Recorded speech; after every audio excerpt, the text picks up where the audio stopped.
Need to create a complex enterprise Angular application? Angular Bootcamp is an intensive 3-day workshop class to learn the basics of Angular through sophisticated techniques for real-world applications.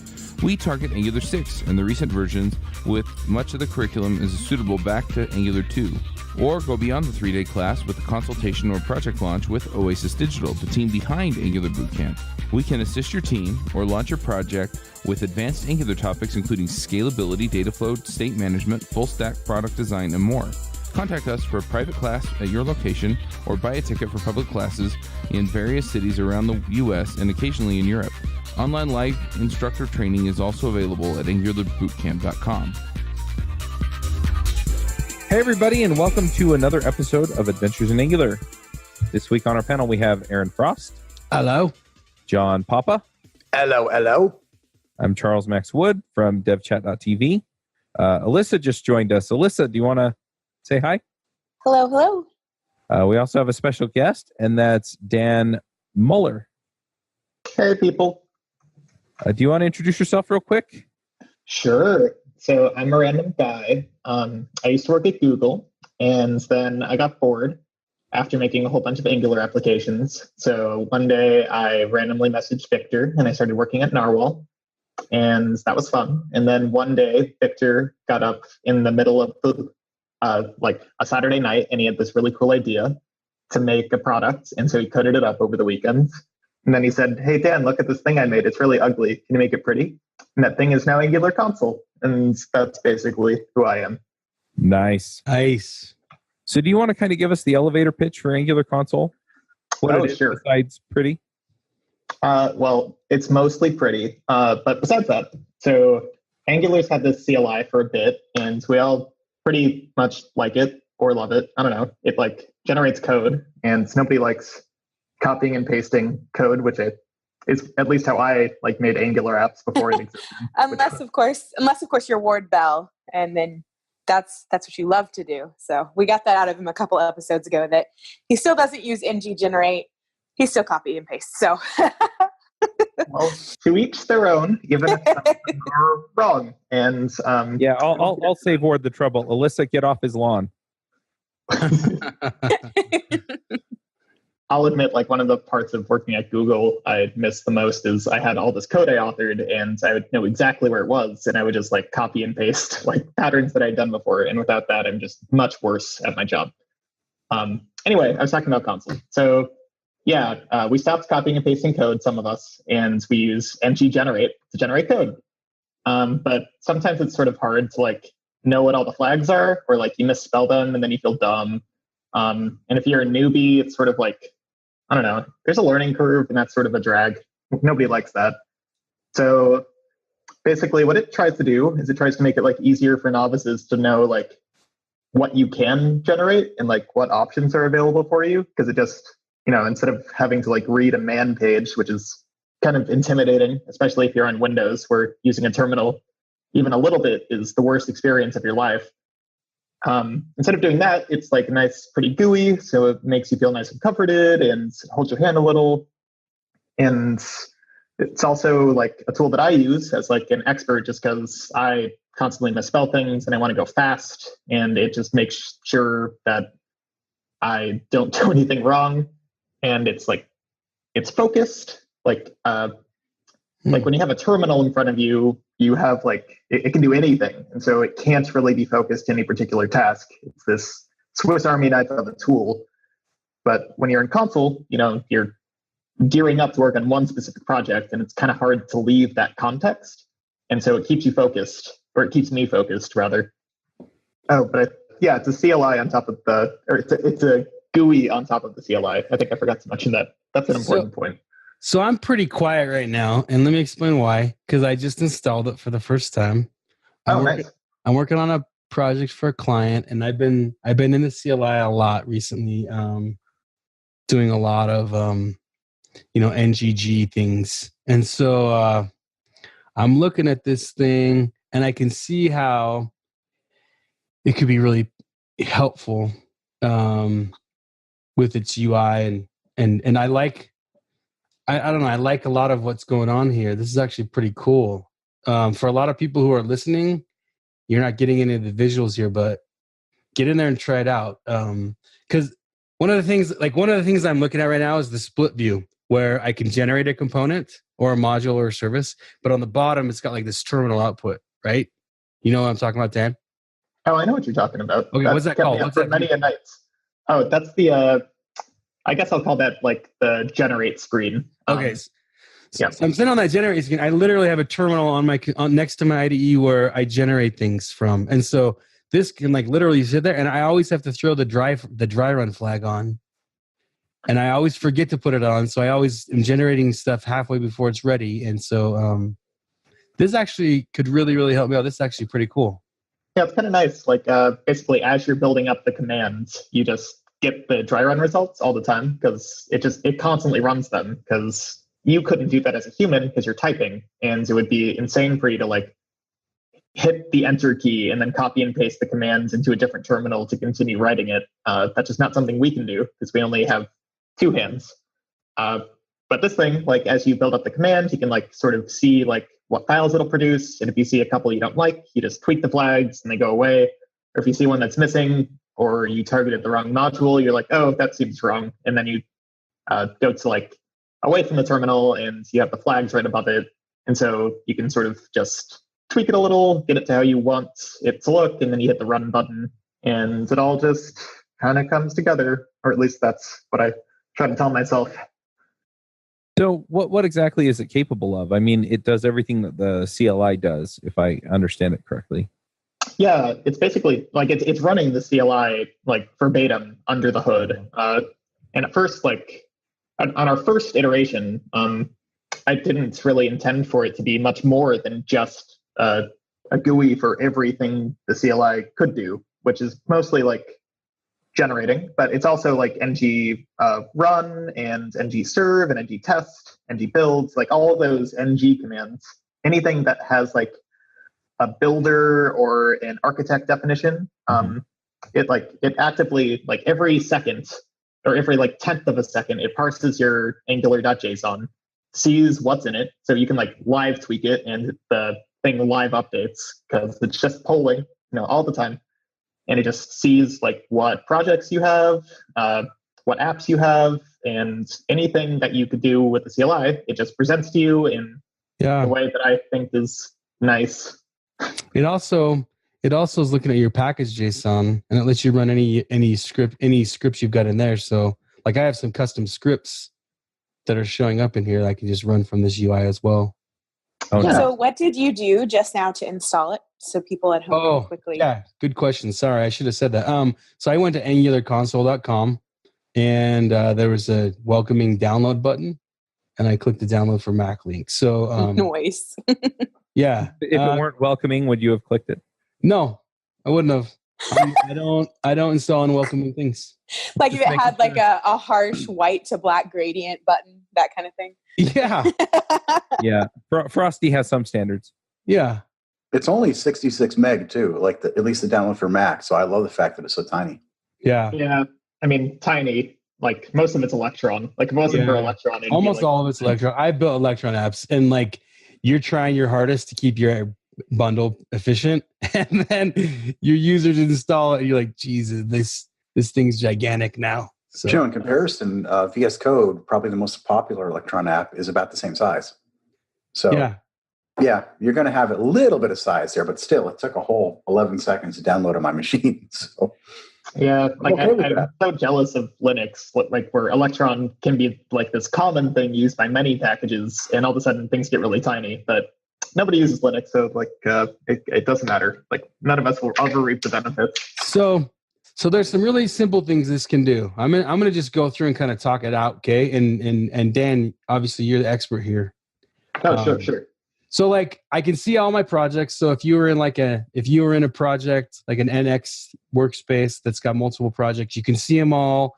And then if it recognizes that it's an Angular project, it's got like a button to serve it, to test it, to build it, or you can do like a generate component, which throws you into this generate wizard, which is actually pretty awesome. There's a code generator that just kind of shows you a whole list of all the schematics you have installed that you can go ahead and run from there. Like I use the update schematic. So it's got additional schematics, including all the ones that come with Angular. there's a run screen, which shows you all your scripts from your package.json as well as anything specific to your project. And then at the end, so I have a question. There's this extensions. Oh, sure. Yeah. And I'm guessing this is really an effect where you can get a bunch of schematics, right? Yeah. So like when we were first building, schematics is how you extend the CLI, right? Like schematic is how you add new stuff, basically. Am I wrong? No, not wrong at all. Like basically what happens is like an NPM package has this special property on its package JSON that says like, I forget what it's called, but it's something like a Boolean that says like has schematics. And so the CLI like parses all of your node modules, finds which ones have schematics, and then finds which schematics there are. And all of a sudden, boom, like it's hooked in. So essentially what that screen is like a custom, bespoke, tailored list of what we consider to be like the best extensions for the CLI or the best schematics you can get. But really what that means is we just found like the top 5, and we're hoping more people will submit pull requests so that we can get like a nice, healthy like, community-driven ecosystem. Because I was going to say, there's a couple schematics I use religiously that aren't in here. So, oh, well, you should give them to me so I can add them. The prettier schematic is a big one. That one I use on every single project that I install. So, we should do a show on schematics. It'd actually be neat to see how many are out there that people haven't heard of. Yeah, but this is cool. I mean, you're percolating a lot of important ones, right? Like I can see some that I didn't even know existed. So that's cool. I mean, this is cool. And then you know what would be cool is if you had told me, don't see your schematic here, submit a pull request or whatever. If you had added one of those buttons to the UI, I would have known exactly how to get. Oh yeah, my schematic. That'd be great. Because honestly, I was like, where is this list coming from? Because I certainly haven't installed all these, so I was wondering what it was. But that makes sense. Yeah, it's just hard coded. Like that's not the best way, but we've kind of just hacked this together in less than a month. You can't see it because Victor blew away our commit history, but you can see like it started like I don't know, just in the middle of like October, and then we just hacked it together and released it in like 3 weeks, which is very fun. Like considering how slow like Angular itself is developed, it's sort of fun to see like how non-Angular team projects can just like fire because they're not laden by having to be run at Google where things have to just work. Bugs are unacceptable. So it was riddled with bugs, but it was also like out for the public to use, which was fun. Yeah, I'm looking through the extensions in there, and I'm reminding myself that, yep, I see the NGRX effects and store schematic, and that's my reminder to go write the NGRX data one. So yes. I got to get that done. I like the idea that you can search for these extensions that are there, especially since there's a filter, because this list is going to just grow and grow and grow, I imagine. And we also want to, like, eventually, like right now, the things Angular console can do and the things it surfaces are very small because, it's young. But over time, I kind of hope that we can surface more things. Like I was talking to Matthias on the Angular team, and he loves animations. And, it's kind of hard for people to write animations because not everybody thinks like a designer thinks. So for engineers, it's too hard. They don't want to do it. But if it were trivial to discover them and add them, maybe they would. And so, he's very, very much open to maybe having that someday. I'm open to adding lots of other cool ideas that people have to console. It's just a matter of taking it where the community wants it to go and what things are actually useful, which is hard to know, but everybody has good ideas sometimes, and sometimes they get added, which is cool. Can I ask a question? Oh, yes. I'm actually going to pull request while we're on this thing, the pretty schematic, because it's important. Sure. It's important to me. Super. It's important to me. I don't see the file where that lives. Oh, I think there's an existing PR. It's kind of old, so things might have moved around, which adds NGRS, which I guess is something. You can base it off of that one, I guess. All right, cool. I'll find it. Thank you. So I'm going to ask the elephant in the room. And the little context here, I had a great chat with Victor a month and a half ago, I think, when it was still alpha or beta. about this, and I actually included a piece of the console in a course that I wrote on the Angular CLI because I'm that excited about it. And I've been showing the console a few different conferences and workshops. And the one question that keeps coming up, I'm going to put you on the spot here. You guys work for NRWL, okay? Mm-hmm. And obviously, one of the reasons for driving this UI is to help like connect with NX, the framework that you all use, the schematics that you have. And so it totally makes sense that there's some of that there. But the question and concern I get from people when I've been showing the console is, well, okay, so we use this. What's to say this isn't going to drive us down a road of only using it the way NX wants us to use it? Well, answer that. That's that was basically first on our minds too. It's tricky, right? Like you have like the Angular CLI endorsed by the Angular team, and like actually like back when they were developing the CLI, they were thinking of doing something very similar to Angular console, like making a UI for it. Yep. And it just didn't happen. Resources, time, etc. Yeah, obviously. Yeah. Yeah. So basically, before we like launch it to the public, we like talked with the Angular team to make sure they were kosher with it, and like if they weren't, we just wouldn't release it. Like we needed them to be on board fully. And with that, like while we sort of own the repo right now and distribute it ourselves, we don't want to. That was just the easiest thing to do. It's hard to get like Google to like sign off on like signing executable code. Like they're a big company and they do it like the correct way. Not that we're not, but they have lawyers that make them go through a lot more hoops than a startup does. So yeah, it's wicked proper, right? Is what you're saying. It's wicked proper. Yeah.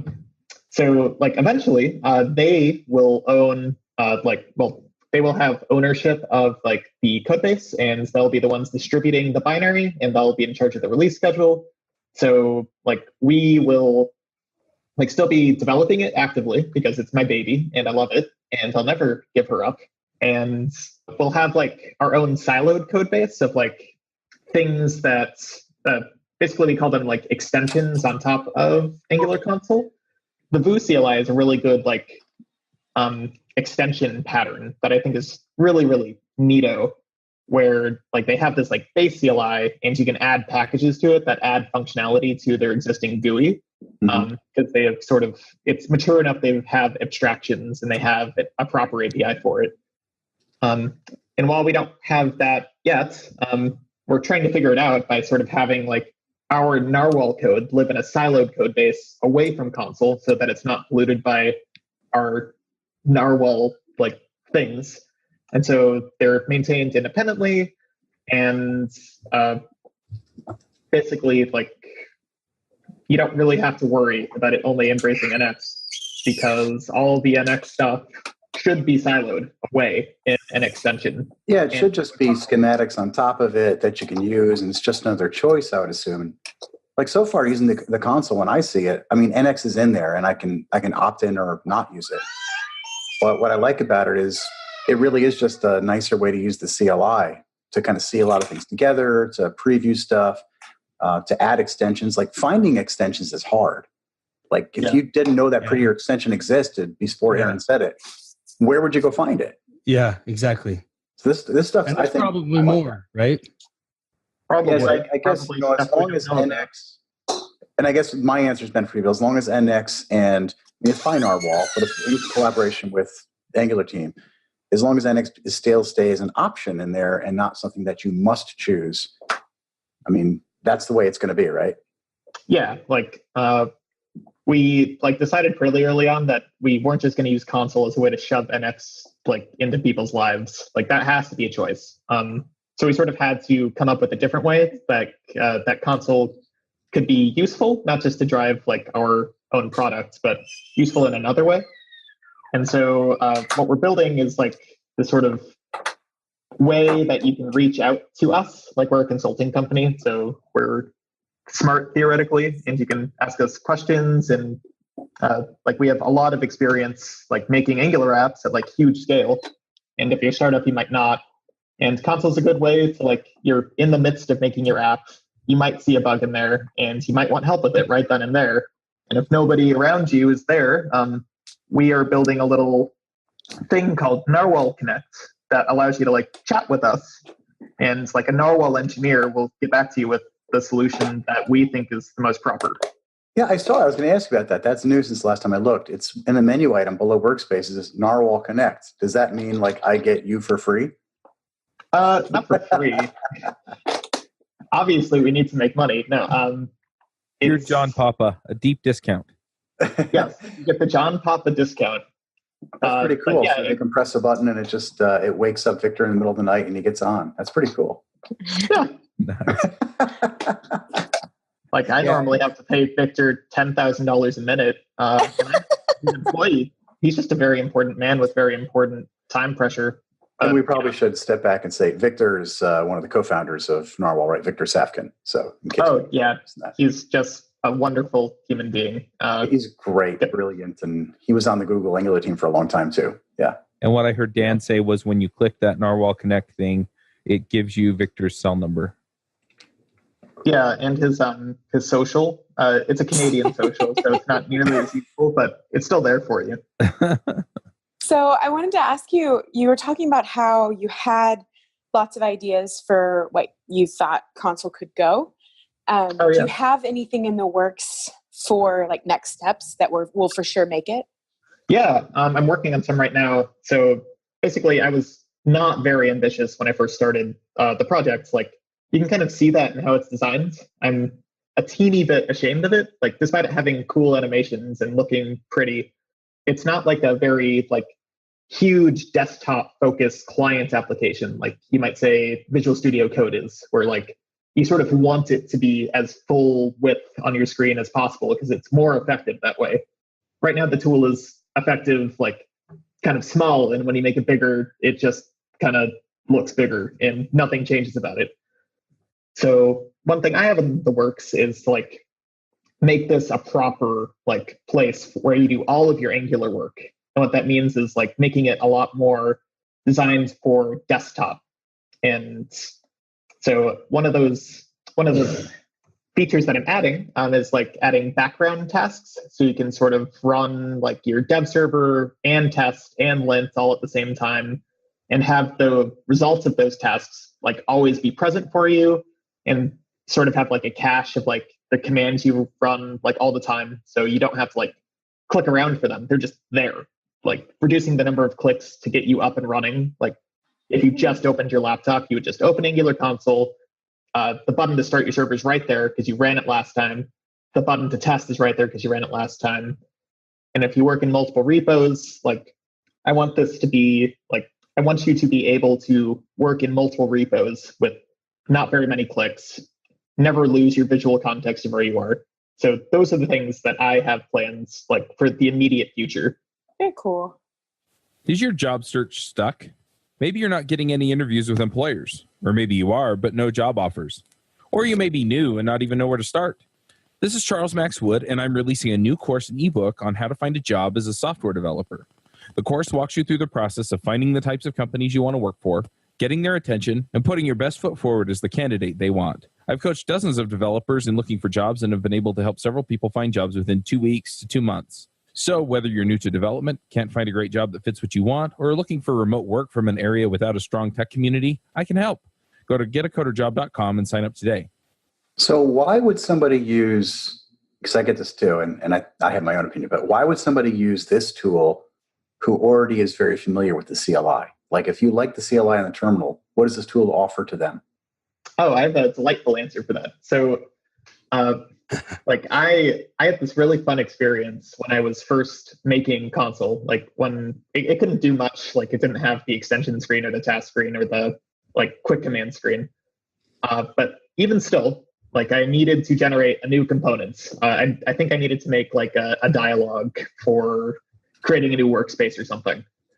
And I was like, crap, I just don't quite remember how to generate a module with routing. I just couldn't remember. So instead of like doing what I normally do and Googling until I find my answer, I just pulled up a dev server of Angular console and opened up the Angular console workspace that I was coding and generated a component with it.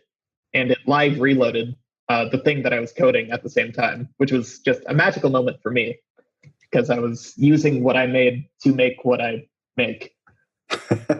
That's way too meta. It's very meta, but that's not a great answer to your question.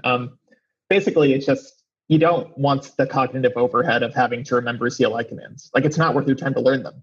And we can do things better than the CLI can, because doing autocomplete in a command terminal, I don't know if you've ever implemented this, it's literally impossible.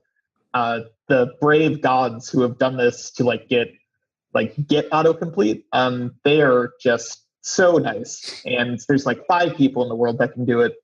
It's really hard, but doing autocomplete in a web app, super easy. So we just did it. And that's the reason we have autocomplete and the Angular CLI doesn't, because it was easy for us. So basically, yeah, just. I find it's easier to learn on it too.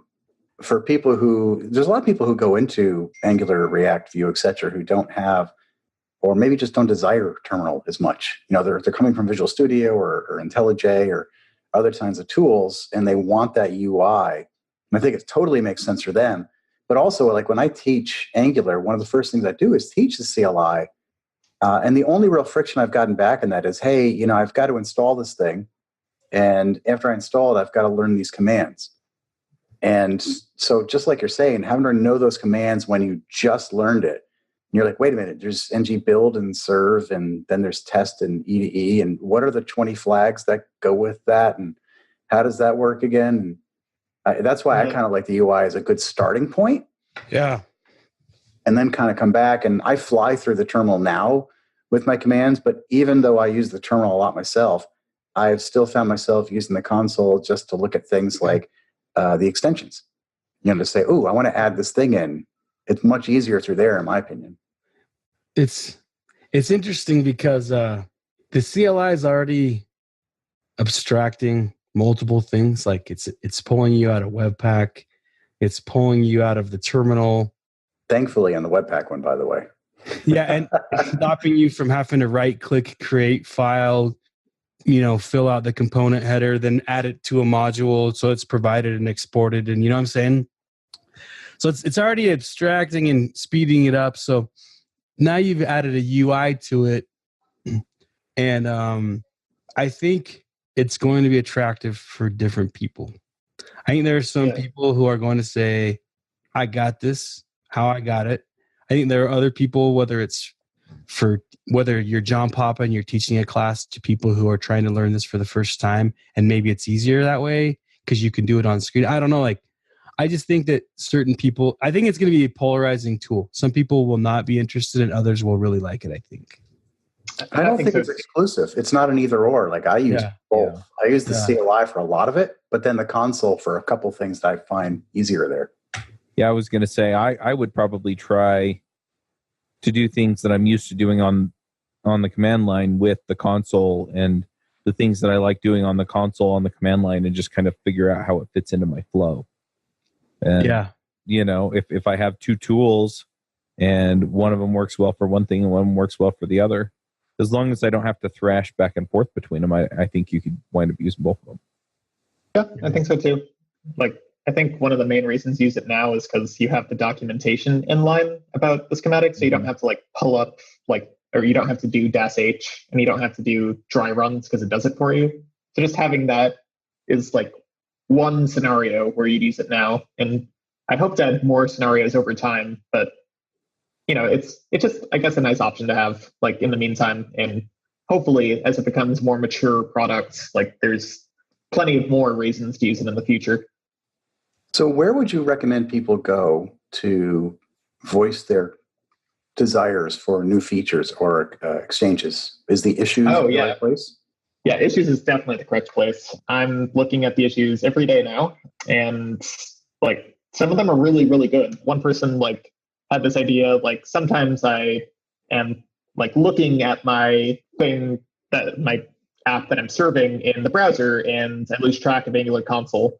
So I don't really know when my tests have finished. And so one of their suggestions is to do what Chrome does in this scenario and use desktop notification banners, which I thought was wow, that's a great little tweak that has already been proven to be successful in the browser. So why not? I think that's a great idea. So bottom line is we're very open and receptive to like people having good ideas, and just go there, file issues, and I'll read them, and I'll shoot you down if they're terrible, but I'll probably not think they're terrible.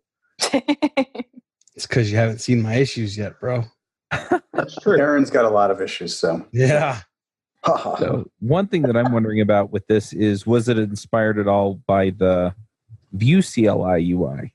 Oh yeah. No, you can tell. Like you can just look at it and see like, oh, he stole their UI in some places. Because I did. I shamelessly I steal design all the time. And they had a pretty mature, pretty good looking CLI UI, the only one that I knew existed really. And I think it's really great. And I hope to like take from them more. Like their API for adding extensions is really mature, and I think it's really good. And yeah, it's a really good product. And as like I develop Angular console more in the future, like I'm moving away from their designs, like as fully embracing material design, whereas they don't. So they'll likely diverge more and more. But the ideas, I think, you know, they're GUIs on top of a CLI. How different could they be? Mm-hmm.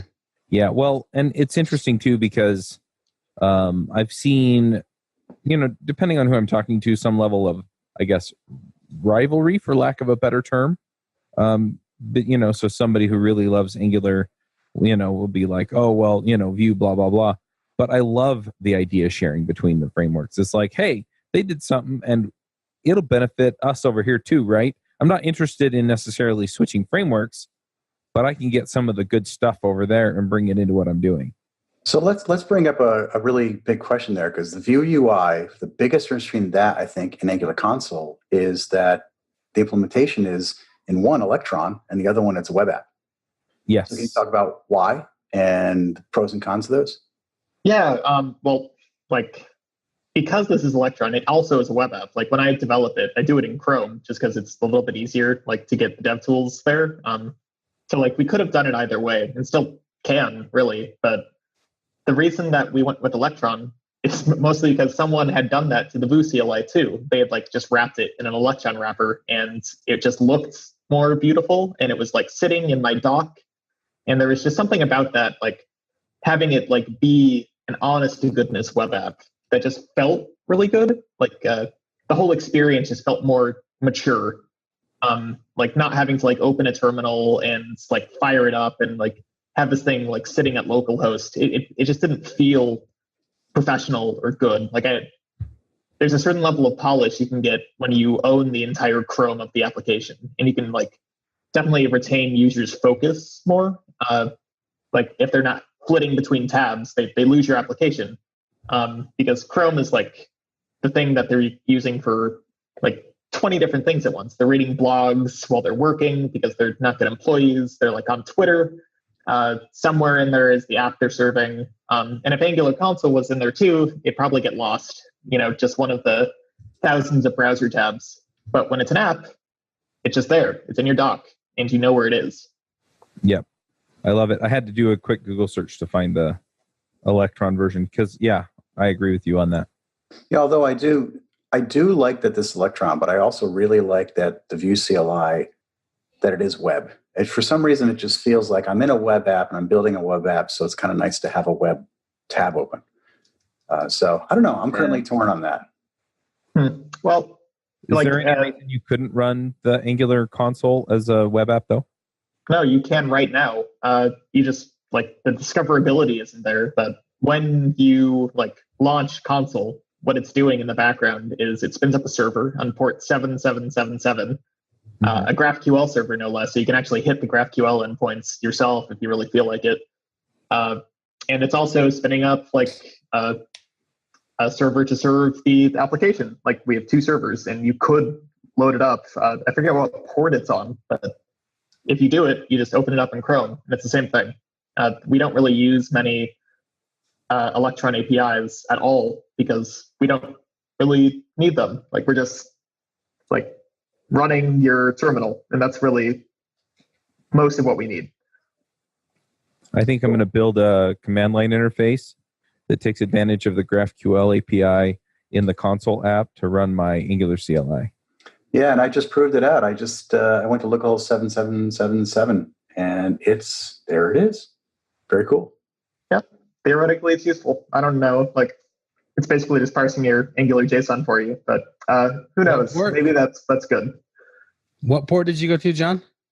7777. While the console's open, obviously. Right. I assume it shuts down that port in between, right? Is it on port 80 or what port are you on? Localhost port 7777. Oh, localhost 7777. Yeah, sorry. No worries.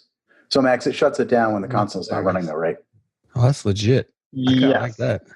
Dan, sorry. I was looking at Charles, and I was seeing Max on the screen. Aaron, you need to do some port forwarding so that I can run Angular apps on your machine. You want me to do it? Let's do it. Do you want me to ngrok it so I have an open port so everyone can start executing and generating components? I think we should let everybody That sounds like a great idea. run on Aaron's machine. Seems like a good idea. Yeah, definitely. Yeah, really safe. I like it. So maybe that turned you into my hero dev. Angular console ends up on Hacker News because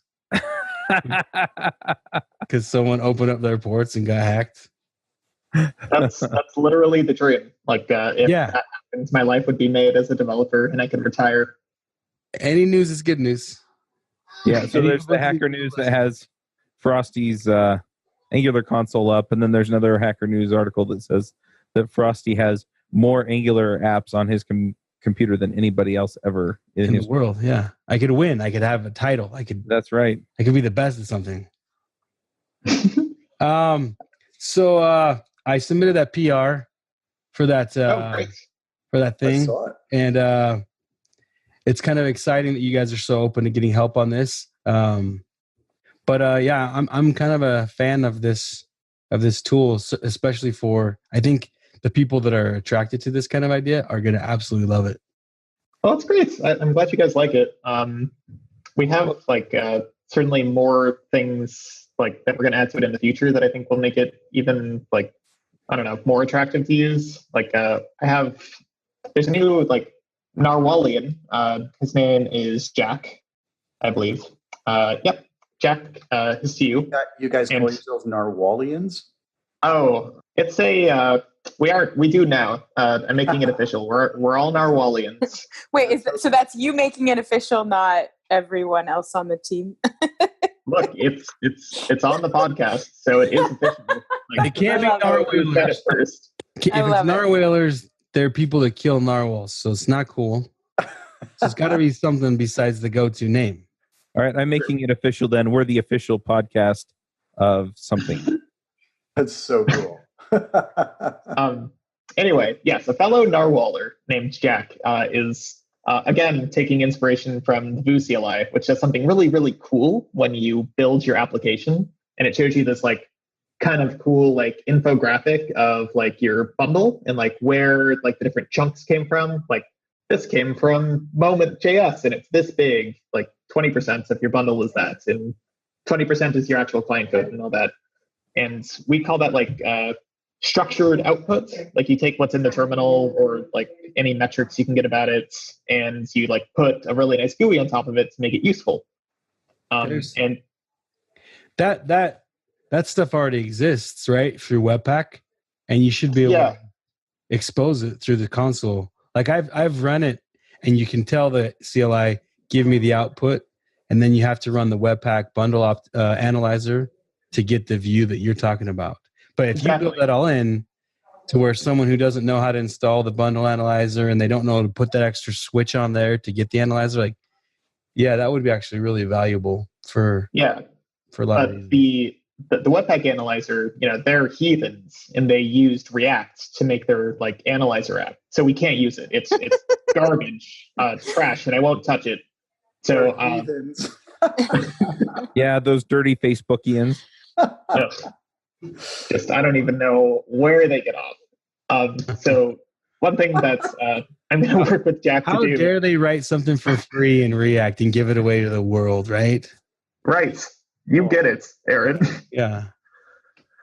But yeah, we're going I don't know. We're gonna do basically the same thing, but it'll be prettier, obviously, because it'll be V2, and we'll look at like why theirs isn't as pretty as it could be, and it'll be Angular, so like the code will be prettier, obviously.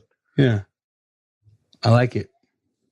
So one other thing that I'm wondering about is, well, for one, Aaron, it looks like you just put in a pull request to add that plugin or that schematic to the extensions. Yes. And you did it pretty fast, so it wasn't that hard to do. Well, I mean, it's also failing CI, so, you know. It's what? It's probably not formatted properly. I see a big red X next to your Aaron on. added 2 lines of code and you had 1 line of code. I did it really? Did I really kill it?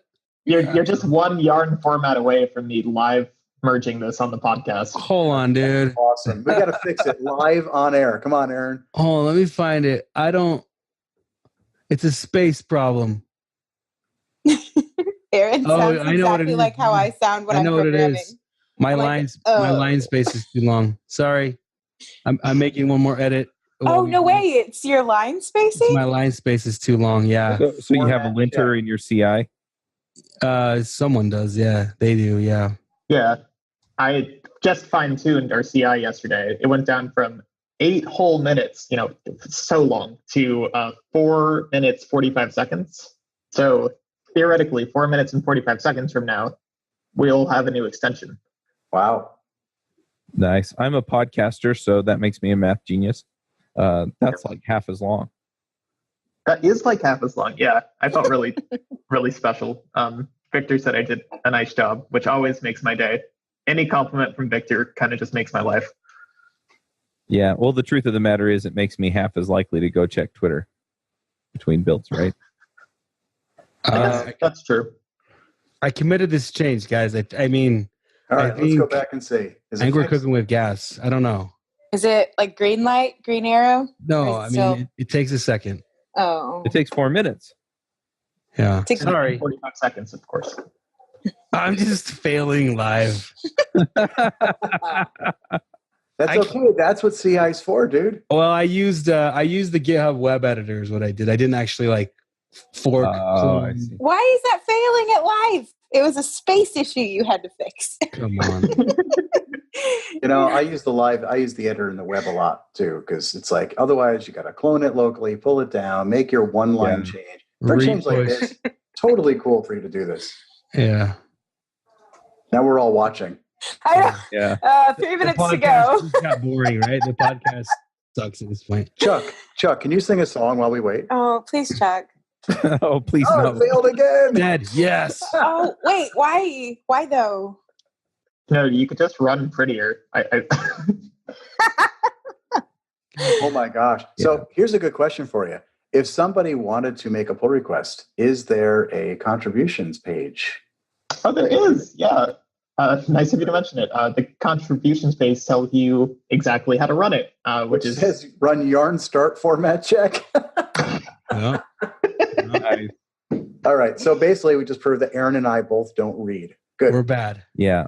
So one other thing that I am looking at here, and I'm thinking, okay, we talked about it using some of the Webpack tools and some of the other, the CLI, and a lot of this runs on the command line, and so there's no reason why you couldn't do it. I'm wondering if it's possible to add, not extensions necessarily to the CLI stuff, but to the console itself. So, you could have it set up Git or set up some of the other things that don't necessarily aren't Angular specific, but are part of my overall template for my application. Or do you just do all that through schematics as well? It's just a Git schematic instead of Angular. I mean, there's a lot of ways to approach it. Like, what I view like that sort of like use case that you just mentioned, it's like your personal workflow. You probably should integrate that with the Angular CLI if you're using it heavily, just because that is how you run everything else. Why wouldn't you keep it the same? So in that case, I would probably just use an architect command or, worst case scenario, make a yarn script. And then we have met that use case. We have a screen for it. But where I do think there's a lot of value in like making Angular console extensible is to add more GUI on top of other things, because we already commented like just adding like a UI on top of like the existing CLI made it slightly more functional. So maybe we can go a step further. Like source tree adds like a nice GUI on top of Git, and that's helpful to some people. And maybe somebody can write an extension for console to like just make that like in console, so you don't have to flip between applications. I think like that sort of thing, so you can like surface information in like a visually attractive and like useful manner. That's what I think like extensions for Angular console should be used for. Gotcha. So for the record, the formatting is in my commit message, not in the file. So Oh, I got to tell you, that bug's a my bad. me. My bad. Cloning now. That when commit messages are part of the pull request, it's like, yes, you didn't use proper casing. It's good. It brings sanity to chaos. So, I mean, I guess I kind of get it, but yeah, that's why it's failing. Have any of you ever contributed to Angular? It took me like my very first time, like 20 tries to get the commit message right. Do you know why I only have 3 fingers on one hand? Because 2 of them were taken by that automated tool. So yeah, exactly. I hear you. Oh, we're starting to go off the rails. Anything else we should jump on before we go to picks? And by starting to go off the rails, we went way off the rails, but it was fun. I think my boss would be mad at me if I didn't plug NRWL Connect some more. Can I do that? Go for it. Great. So NRWL Connect is our support product to make you a better developer by answering any questions you have while you're coding. And it's using our extensive knowledge of Angular to make you a more productive Angular developer. And it's built in right into Angular console. You should check it out today. That's my blurb. In the console? Oh, yeah, it is in the console. It is in the console. It's pretty beta right now. It's kind of hidden in a little menu in the left. And I didn't know your, very intentional. I liked your blurb voice. That was nice. Thank you. Did you like how I was? I couldn't even look into the camera as I was doing. Yes, that was awesome. And in the console today. It kind of sounded like one of those medical commercials that you see on late night TV. Like, I expected a guy to come on afterwards and be like, "Sorry, this will might cause bleeding and death in your on while you're using it."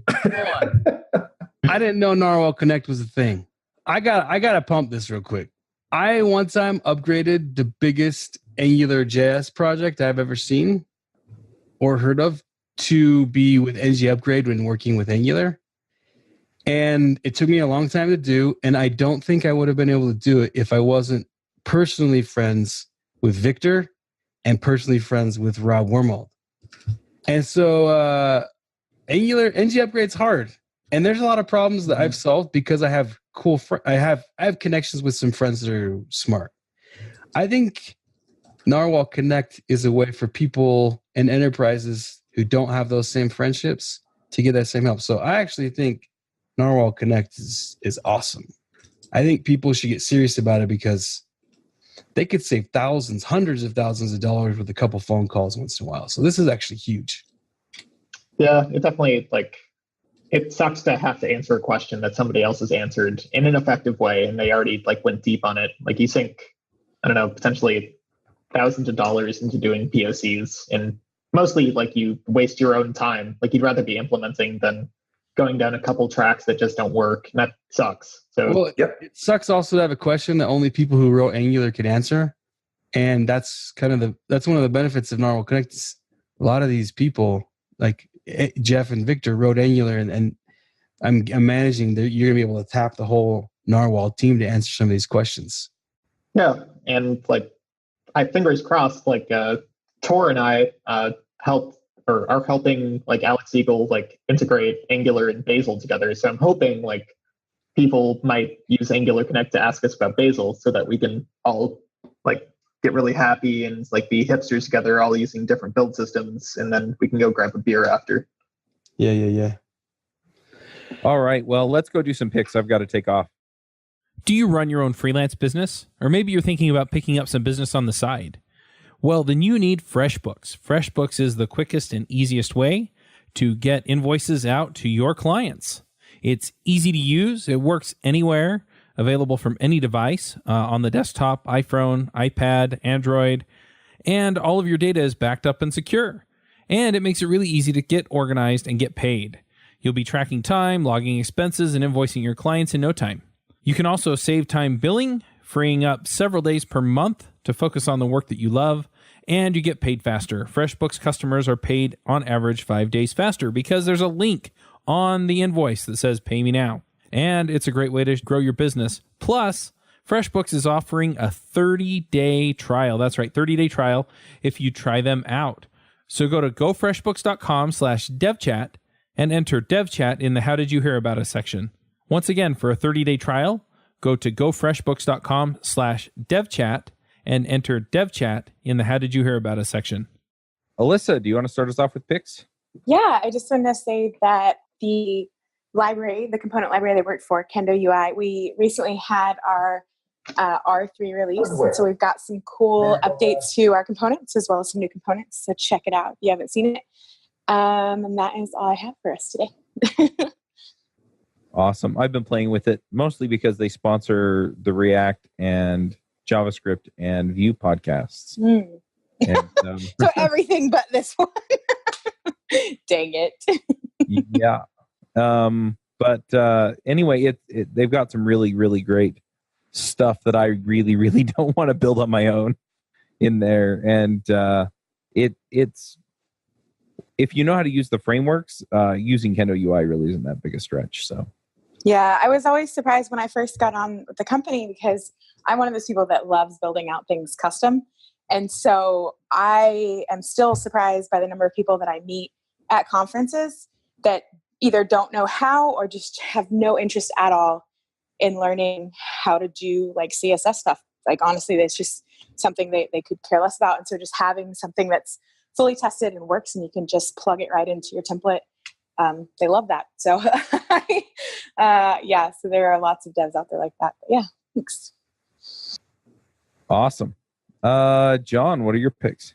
I've got a couple here. The first one is we just kicked off season 2 of 5 Things About JavaScript on YouTube.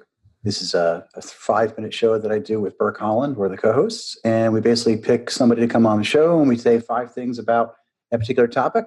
And the show that just aired today, which will be in the past when this goes, is one that I was really excited about. It's with Christina Warren, who, if you don't know her, check her out. She's Film Girl on Twitter, and you can look at this link on YouTube to see our episode. She knows more about developing on a Mac than anybody I've ever met. She's awesome. And we have a bunch of tips that Christina shares with everybody on how to develop on a Mac, especially as a web developer. So check out 5 Things with Christina and I. And then the second one is Chuck has been helping me out by starting up a new podcast that I'm doing called Real Talk JavaScript, where we talk about real web apps that people built with JavaScript and kind of go through the challenges and things that were hard and things that were like learning lessons and wish you knew before you started the project. So check us out at realtalkjs.com. Nice. You give me way too much credit. You've asked me a handful of questions and I've given you horrible answers. So Less than a handful of answers. But they've been answers. So yeah. Frosty, what are your picks? I'm going to pick a YouTube channel called Roll for Initiative. It's a bunch of nerds playing D&D, and I think it's fun. I mean, I'm on it, but I mean, it's self-serving to promote it. But if you don't know how to play D&D, or you just want to get to know Joe Eames or whatever better, come check it out. It's a lot of fun. He's an excellent DM. I keep giving him crap because he changed it to Monday night and I can't go anymore. Yeah, Because I usually have other stuff going on Monday night. So we miss you. Yeah. Sorry. I've been playing D&D with my brothers and sisters. I guess it's my turn to do picks. So that's been fun. I actually picked up some D&D stuff because my brother's been DMing and he's poor and I'm not. So, I got like a whiteboard grid thing for the maps. You can draw your maps, and I got some figurines so that he doesn't have to use these cheap little things that he printed off the internet and folded so that they will stand up. Yeah. And some origami characters. Yeah, basically. Well, it's got the character printed on it, and he's anyway. So yeah. Hey, sometimes all that matters is the heart of the group, you guys. Yeah. Yeah, and that's why it's fun, right? So I've been playing with two of my sisters and their husbands, and then two of my brothers who aren't married because anyway. So yeah. So but it's been way fun. And No, wait now. Why aren't they married? Let's go back to the why are they married part. I was like, is that like because they play D&D? Like, Well, I don't think that's a correlation. No, it's not because they play D&D. It's just because they're not married. They don't listen to this show. Because brothers can't legally get married in this country. Right? Because they don't use Angular console, right? Oh, you guys are the worst. Well, two brothers, I think it's legal, but I'm not positive. Oh, Aaron. They're a little bit quirky. I'll just put it that way. Anyway. Sorry. Keep going. Yeah, now I'm in trouble. Somebody's going to be like, hey, did you hear what your brother said on his show? Yeah, anyway. So, but yeah, it's been a ton of fun. So, I've been buying stuff like books and things. I've also been listening to a book on Audible. And yes, I've picked this on other shows.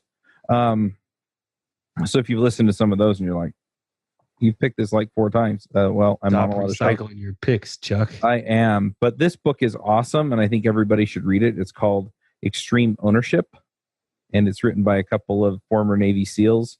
And they apply their leadership experience in the military to business and personal stuff. And it's just an awesome book. And they kind of go back and forth. Hey, we went through these things in Iraq, and then, here's a corollary of somebody who had an issue in business and how we talked them through it. And anyway, they illustrate the points really, really well. I guess they do a bunch of consulting for businesses, helping them figure out their leadership issues. And anyway, I'm just really, really loving the book. So I'm going to pick that as well. And then finally, I want to shout out. So Aaron, you're starting a new company, Hero Devs. Yep. I just wanted to shout out. We chatted about it a bit at Framework Summit, and it sounds really exciting. I mean, you got some top-notch people working for you, and it sounds like you're kind of set up to handle all kinds of different scenarios for people depending on their budget and what they need. So I'm just going to encourage people to go check it out. Is it herodevs.com? Yep. The website will be up soon. Awesome. Yeah.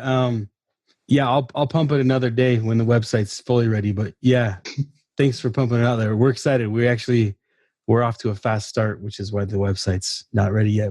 We've gotten a lot of work going already in the first few weeks. So thanks. Yeah. How does the saying go? Cobbler's children have no shoes. Yeah. The web development company has no. In the plumber's house, there's always a leaky faucet. Yep. Yeah.